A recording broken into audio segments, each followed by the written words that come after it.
Hello, mambo vipi mtazamaji wa ZB TV?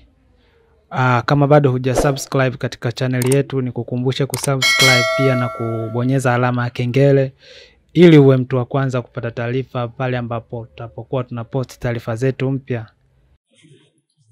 Baada ya kuahirishwa mchezo wa Kariakoo Derby, kumetokea na mvutano mwingi sana baina ya wapenzi wa mpira wa miguu nchini Tanzania. Kuna baadhi ambao wameona ilikuwa ni sahihi kwa derby kuahirishwa, na kuna wengine ambao wameona haikuwa sahihi kabisa kwa derby kuahirishwa.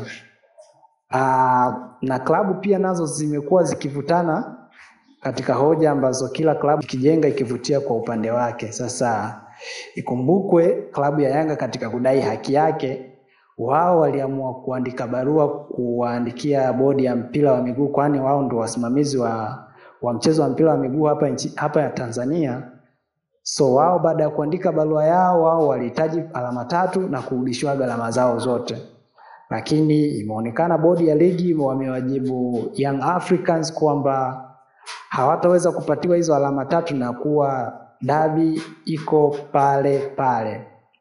Sasa baada ya kauli hiyo, kiongozi wa TFF katika mahojiano aliyofanya hivi karibuni ametoa hoja ambazo zimekuja kuzua taharuki kubwa sana katika mitandao ya kijamii, na wadau wengi wameonekana kutopendezwa na zile kauli zake na kutafsiri kwamba kauli zake zinaonekana ni za kibaguzi, kwamba amebase katika upande mmoja na wakimuhusisha na klabu ya Simba.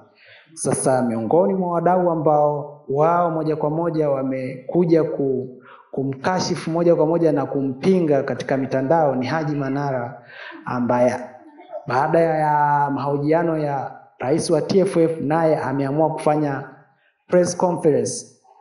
Hiyo press ilikuwa ikimuhusisha na kupinga kauli ambazo Wallace Karia alizitoa, akijibu zile hoja ambazo Yanga waliziandika katika barua yao.